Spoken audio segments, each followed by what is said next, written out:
do. Our local team of environmental managers, engineers, and scientists ensure that the long-term management of the landfill is safe for our workers, customers, and the environment. To learn more, visit our website at www.broadhurstlandfill.com. Or you can go to the website, click Visit Us, and sign up for a tour to see firsthand how we operate. We hope to see you soon.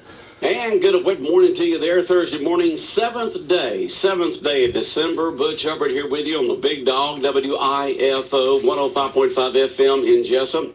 WIFO FM Jessup, Big Dog Country Radio, 11 minutes after 8 o'clock on this Thursday morning. And like you said, Bob, in a little over 30 minutes from now, they'll have that Pearl Harbor ceremony at the VFW here in Jessup, right behind the farmer's market. So folks can go, have your coats on, umbrella, and today is the 76th anniversary of the bombing of Pearl Harbor. Do you have a favorite Pearl Harbor movie? I saw the movie Tora when I was a youngster. Left an impression. That's the best Pearl Harbor movie. Yes, your best. Okay. You saw the new one with Ben Affleck. That was pretty good too. That's pretty good too. That's a long movie too. Tora to me was the better movie, more historic. So isn't that where the sad time in U.S. history? You know, it's hard to believe that was ever take place, but you know, it's just very sad time. Just, like I said, it just got the United States into World War II the next day. Congress declared war, so and then went into war. So I can't imagine even you watch that film and you just kind of imagine what it was like to be on a ship like that. I know. Early morning attack. You just be popping around, you know, just chilling, and next thing you know, you're getting bombed. Luckily for us, our aircraft carrier fleet was out doing exercises out in the Pacific. So that's the reason why you didn't hear about any aircraft carriers being destroyed. It wasn't in Tora where the captain of one of the aircraft carriers for Japan, or was it? I don't think it was the prime minister. I think it was one of the captains of the aircraft carriers for Japan said, "We may have awakened a sleeping giant." Isn't that the movie where it came from? Yep. It's been so long since I've seen it, but it's been a while since I've seen that movie. But. Well, you know, Japan wanted to do what they wanted to do down there in the Pacific and South Pacific and all that area, and they didn't want any interference from us. They wanted the oil from down there. They wanted the power and stuff like that, and they didn't want us to interfere in any type of way. And they thought that for some reason, I don't know why, that they thought destroying a few ships would keep us out. Well, we've got great shipbuilding facilities in the United States, and they just started building ships left, right, forwards, and backwards, along with everything else. During the 40s, a lot of folks don't realize this, the younger generation don't realize this, that during the 40s, it was hard to get just about anything. Most all materials were being used for the war effort. And so some products were very difficult to come by. Remember now, if you have any questions or comments for us here on Big Dog Country Radio, WIFO 105.5 FM, you can text them in. We can't answer the phone because we are actually talking live on the air, but you can text those questions and comments in at 427-3711 or 427-3712. And, or not 12, but 11. 912-427-3711. If you have any questions or comments, you can text those in at 912-427-3711. Text any questions or comments or anything like that. It would be interesting, to hear from someone who's got a grandparent or themselves that were in World War II or lived during that time period about some of the things that went on. Remember when we used to have the sisters in here, Bacon and them, talk about working on the ships over in Brunswick. They were in their early 20s, and they worked on building ships over in the Brunswick port. Remember the stories they used to talk about? I do. Carrie Beth just celebrated her 95th birthday this past weekend. 95, Carrie Beth did. Wow. What a great lady. Great lady. A great lady. And we had her on here years ago talking about her experiences and some other ladies from the Wayne County area working on the ships, building the ships over in the Port of Brunswick. And so that's what a lot of the ladies did for their help in the war effort, not only as nurses and other on the scene help, but back here in the United States, many of the women were building the ships, building the planes, helping the war effort here in America. It was a total country effort, you know, and the wars that we've had since then have been it hasn't been a total war effort. It's just, you know, had been like World War I and World War II, especially World War II. But just hats off to all the veterans. Big thank you for all the folks who served during World War II, whether it was in the military or here at home, helping the war effort. But they are having that memorial service this morning at the Jessup VFW behind the Farmers Market on South 1st Street, starting around 8:45 in that area. And there'll be a brief ceremony, so, you know, just take a jacket and your umbrella and go there and help honor the veterans and the people who served during that time period from 1941 to 1945. You know, we've been in Afghanistan longer than any other nation that we've ever been in a war effort, and here it is in 4 years. We defeated Germany and Japan in 4 years. And what has it been now? 15 years that we've been in Afghanistan. So that's what I mean. It's not a total effort. It's just, I think what they call it was a police action, sort of like in Korea and places like that. You know, what Korea was actually called a war, it was called a conflict. It was the Korean conflict. We had allies back then that helped. Oh yeah, definitely a lot of allies. Yeah, there's no telling what Germany would, there's no telling what Europe would look like right now if the United States had not got involved in World War II.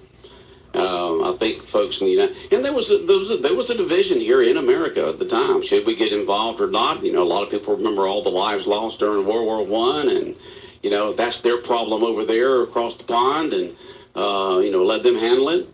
But you know, President Roosevelt pretty well knew that sooner or later we would get involved in the war effort. You know, we were sending supplies to England. Many of those ships were getting sunk by the submarines, U-2 boats of Germany, but many of them made it through, and trying to keep them going until we actually got into the war. And that's when the pedal hit the metal and things turned around. And in 4 years, Germany surrendered, and then a little bit after that, Japan surrendered after the 2 atomic bombs were on them. They were talking about if we did not have the atomic bombs back back at the end of World War II, that the amount of lives that would have been lost if we'd have tried to invade Japan. I mean, look how many lives we lost just taking over those small islands leading up to Japan, you know. And Iwo Jima, of course, Okinawa, all those islands leading up to Japan. And they said that with the Japanese culture, they would have never given in. They would have kept digging in, backing up, digging in, backing up. That there would have been many more American and Japanese lives lost if we had not dropped those bombs. And so the war got over with. And next thing you know, everything's being reconstructed. You know, they started a reconstruction project there in Europe and in Japan. And both of those countries doing well now. And allies. All right, it's 8:20 in Big Dog Country Radio, December 7th, the 76th anniversary of the Pearl Harbor. And, you know, as Jim Poindexter was saying yesterday, we never want to forget that. It's kind of like 9/11. We never want to forget that. Where actually more people were killed in the 9/11 attacks than everyone that was killed during the Pearl Harbor attack. I know that the presidents that we've had with Bush and Obama and now with Trump, along with all the administration and the security folks and CIA and FBI and Homeland Security and all that, have done a great job in preventing another major catastrophe like that. We've had those series of bombings here and bombings there, but no other major catastrophe like that. I think it would be very difficult for someone to hijack a plane and try to run it into something these days, because they know that the passengers, some of the passengers would try to take over. Where back then the passengers, you didn't think about anything. You didn't know what they were going to do. You didn't think they were going to run anything, a plane into a building. You thought maybe it was just a hijack or something. It was just a new experience for everyone then. All right, the Falcons are playing tonight and taking on Seattle, right? Saints. No, the Saints. I was thinking of the Jaguars. They're taking on the Saints tonight in the division, right? All right. It's a key division game for the Falcons. Been 2 games behind the Saints, 1 game behind Carolina. So need to win tonight somehow, some way.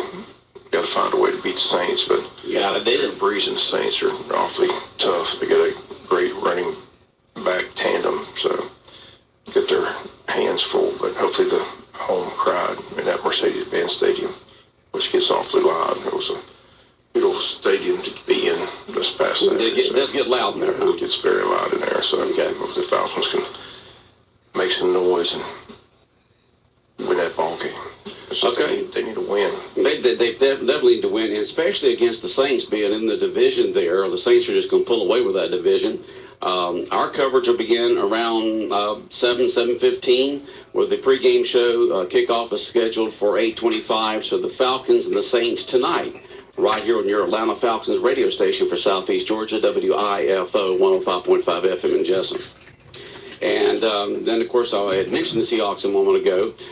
It's going to be a defensive battle is what they're kind of calling for. I heard Dan Patrick talking with Russell Wilson yesterday on our AM station, Fox Sports Radio 1370 AM The Buzz, WLOP, about the game against Jacksonville. And thought it'll be a good game. Great interview. Russell Wilson does a great interview. Very intelligent, well-spoken young man. Just a great athlete. But the Jaguars, that's a 4:25 kickoff Sunday in Jacksonville, so it's a marquee game. So right. It's an important game for both teams as far as playoff implications. So Jaguars still in first place, need to stay in first place with a win at home against Seattle. But the Jaguars have struggled at home. They've won their last 2 at home, so hopefully they're trying to win their 3rd straight game. But the defense of Jacksonville is the story. Jacksonville's defense is one of the best defenses in the NFL this year. So Campbell to pick up from Denver or from Arizona. Well, I can't remember. I think they got it from Arizona. But anyway, Calais Campbell's having a great year. I think he's got 12.5 sacks. People are talking about him being Defensive Player of the Year. So the Jaguars' defense has really come on with Ramsey and all those picks that they've had. They've done a great job of putting that defense together, and they're winning on defense. They're waiting for Bortles to, get better. Okay, and that's kind of what Dan Patrick was saying yesterday when they hung up the phone conversation with Russell Wilson with the defense of Jacksonville and Seattle. The game could be 9-7 or something like that. Yeah, speculation still all over Jacksonville that Eli Manning, as soon as the season's over, will be released by the Giants, and Tom Coughlin will gobble him up and bring him to Jacksonville to be the quarterback. Well, that's the word, huh? That's the word. Coughlin loves Eli Manning.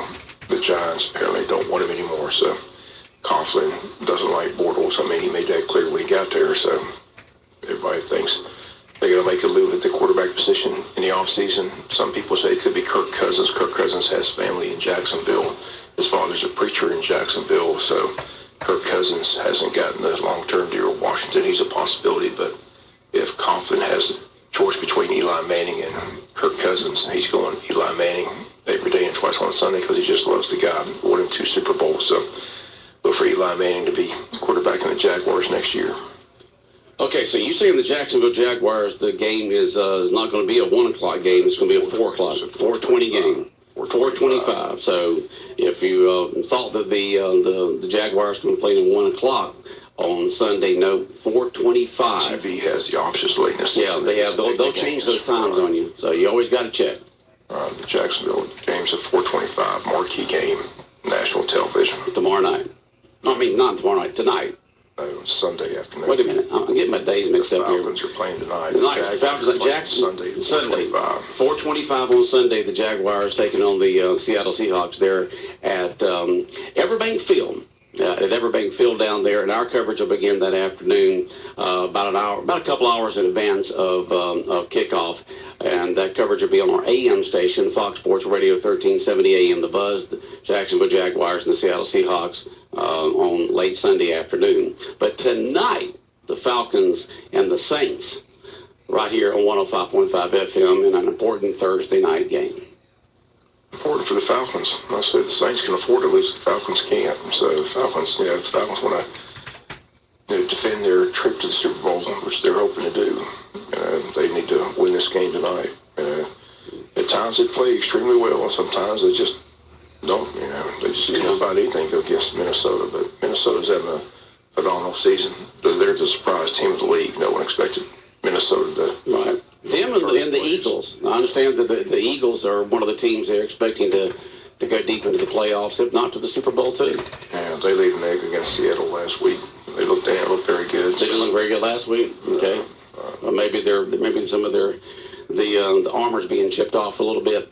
And first, I heard one of the commentators on our AM station, AM 1370, The Buzz, talk about their soft schedule this year. You know how the NFL does. If you're a losing team, you didn't do very well, you get a softer schedule the next year. If you're a great team like Seattle or New England or someone like that, your schedule's tougher next year. So it's just the way they do it. The other teams in the division are struggling too. I said Cowboys lost Ezekiel Elliott for 4 games. They've fallen off the wagon. Giants have totally had a terrible season this year, and the Washington Redskins aren't playing very well either. So sometimes you win the division by default. Well, you and I both got our Georgia stuff on today. I've got a black pullover sweater type of shirt, Cutter and Buck with the G on it. But man, you're decked out here. You got your pullover hoodie, sweatshirt on there with the big Georgia across the front, and the SEC champ 2017 SEC champ cap. Where'd you get that? I got that at Hibbett's. Okay, so it's got you got the G on one side, and it's the one they gave the players after the game. So is it?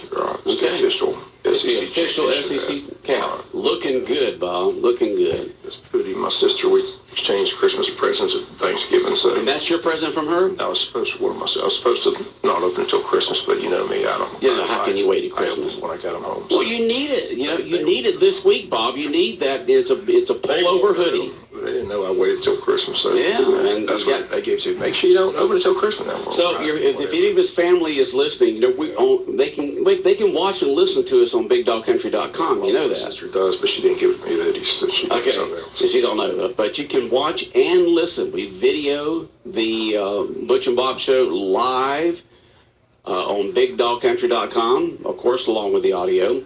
The audio right here on 105.5 FM, and the audio on your smartphone.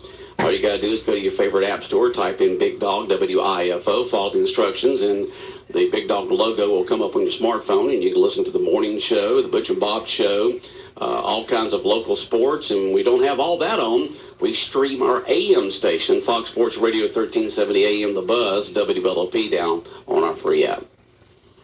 The chocolate chip cookies were the best gifts so far. Oh, somebody who gave you the chocolate chip cookies? Gave me the city. Okay, the sister. Was they homemade? Homemade. Homemade chocolate chip cookies. They were delicious. Oh, I bet you they were. They're all gone by now. They're all gone. Yeah, No more for Bob to share with anybody. You didn't share with anybody, did you? I didn't share with anybody.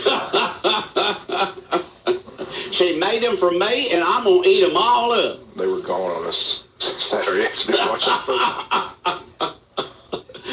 All right, Bob, we're out of time. Any other words of wisdom this morning? All righty, take care. All right, the world-famous Butch and Bob Show brought to you by Mike Birch Ford in Blackshear, by Jessup Premium Storage located out here on the Waycross Highway, and also brought to you by